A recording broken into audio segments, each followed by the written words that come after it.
हे प्रभु, ये दशा किसने की है? कौन है वो दुष्ट जिसने भोले भाले किसानों की मेहनत को मिट्टी में मिला दिया है?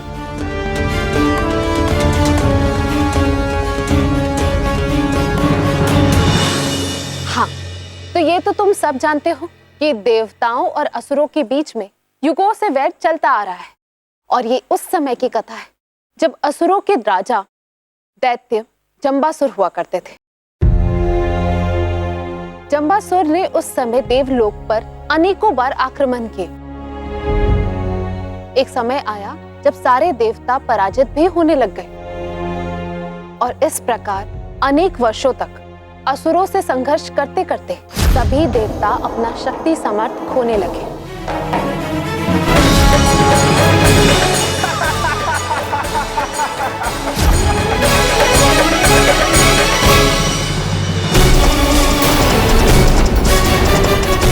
जंबासुर को इंद्रदेव पर सीधा आक्रमण करने का अवसर मिला। उस समय देवराज इंद्र को वहां से भाग जाना ही उचित लगा। क्या देवों के राजा इंद्र एक असुर से भयभीत हो गए? हाँ पुत्र, ये सत्य है। देवराज इंद्र रण छोड़कर भाग गए, किंतु उन्हें देवलोक की चिंता सताती रही और इसी समस्या के समाधान के लिए वो अपने गुरु बृहस्पति के समक्ष गए। और पुत्रों, तुम जानते हो ना, गुरु बृहस्पति ही सभी देवताओं के गुरु हैं। और गुरु बृहस्पति ने देवराज इंद्र से कहा कि इस परिस्थिति में केवल प्रभु दत्तात्रेय ही उनकी सहायता कर सकते हैं। प्रभु दत्तात्रेय? हाँ पुत्र, प्रभु दत्तात्रेय। किंतु वो तो एक शिशु थे। एक नन्हा शिशु इंद्रदेव की सहायता कैसे कर सकता है काकी? अरे सुबल, सभी पहले शिशु होते हैं, फिर बड़े भी होते हैं। जैसे हम सब बच्चे धीरे धीरे बड़े होते जा रहे हैं, तब तक प्रभु दत्तात्रेय भी बड़े हो चुके थे। समझे कि नहीं समझे? और उनका विवाह माता लक्ष्मी से हुआ। कान्हा बिल्कुल सही कह रहा है। हाँ काकी, काका ने हमें बताया था। प्रभु दत्तात्रेय ब्रह्मा, विष्णु और महेश तीनों के अवतार भी थे। हाँ पुत्र, तुमने बिल्कुल सही कहा। और फिर इंद्र प्रभु दत्तात्रेय के समक्ष गए। हे प्रभु दत्तात्रेय, हमारी रक्षा कीजिए। हम सब देवों पर घोर संकट आन पड़ा है। देवों को बचा लीजिए प्रभु, मेरे देवलोक को बचा लीजिए। देव राजेंद्र, आप इतने भयभीत क्यों हैं? चिंता ना करें। आपकी जो भी समस्या है धैर्य पूर्वक मुझे बताएं। मुझे खेद के साथ आपको ये बताना पड़ रहा है कि देवता असुर सम्राट जंबासुर के सामने हारते जा रहे हैं। कई वर्षों तक युद्ध करने के पश्चात जंबासुर ने हमारे सैनिकों का मनोबल ही तोड़ दिया है। इस आपदा काल में गुरु बृहस्पति ने हमें आपकी सहायता लेने की राय दी है और उन्होंने कहा कि अब एक आप ही हैं जो देवताओं की रक्षा जंबासुर से कर सकते हैं। देव राजेंद्र, देवताओं को कुछ नहीं होगा। बस आपको एक बार फिर उस असुर राज को युद्ध हेतु ललकारना होगा। बस आप जंबासुर से युद्ध कीजिए। ये आप क्या कह रहे हैं प्रभु? यदि आप हमारी सहायता नहीं करना चाहते तो आप हमें मना कर सकते हैं, किंतु आप हमें फिर से जंबासुर से युद्ध करने के लिए कह रहे हैं, और ये जानने के बाद भी कि इस समय हमारे देवताओं की क्या दशा है। क्या आप चाहते हैं कि देवता पुनः असुरों से पराजित हो जाएं? ऐसा कुछ नहीं है देव राजेंद्र। जैसा मैं कह रहा हूँ वैसा करने में ही आप देवताओं की भलाई है। और हाँ, ये युद्ध हमारी उपस्थिति में होगा। तो फिर देव असुर का संग्राम पुनः हुआ काकी।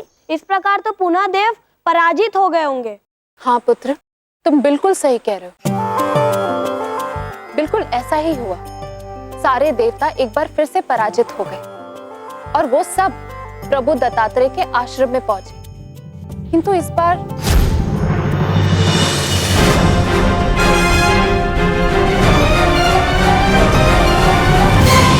प्रभु, हम सभी देवता आपकी शरण में हैं। हमें बचाइए प्रभु।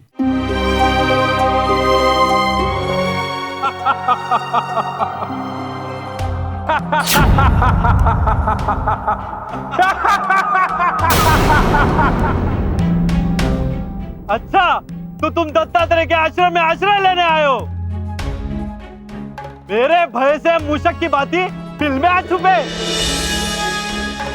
सारे के सारे देवता कायर हैं।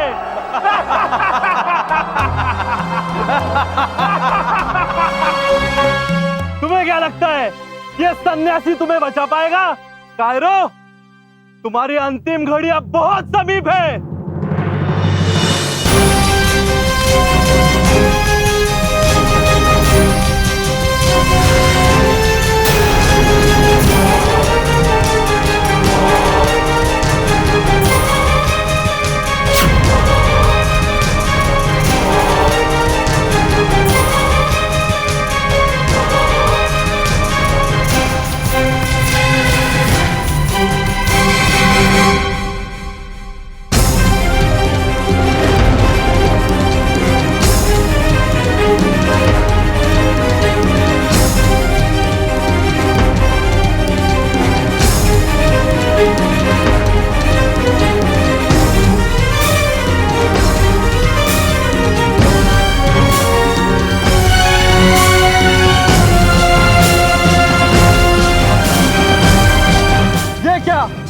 मेरे सारे प्रहार मार्ग में ही विफल हो जा रहे हैं।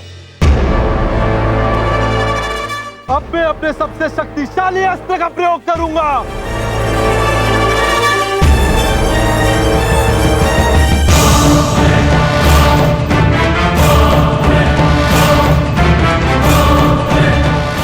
अरे नहीं नहीं, ये क्या? ये तीव्र किरण हमें क्षीण कर रही है। हुजूर राज, हमारी रक्षा कीजिए। हाँ, हम भाग भी नहीं पा रहे हैं। ये क्या हो रहा है? मैं शक्तिहीन क्यों होता जा रहा हूँ? फिर क्या हुआ काकी? क्या प्रभु दत्तात्रेय ने उन सारे असुरों को परास्त कर दिया? और माता लक्ष्मी का क्या हुआ? वो भी तो इस कथा में है ना।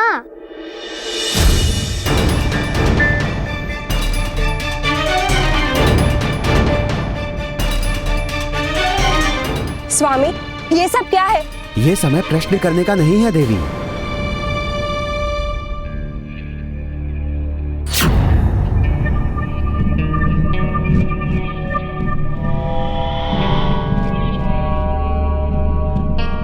देखो इस स्त्री को, अत्यंत रूपमती स्त्री है ये। ऐसी सुंदर स्त्री का साधु के आश्रम में क्या काम? इसे तो असुर लोक में होना चाहिए।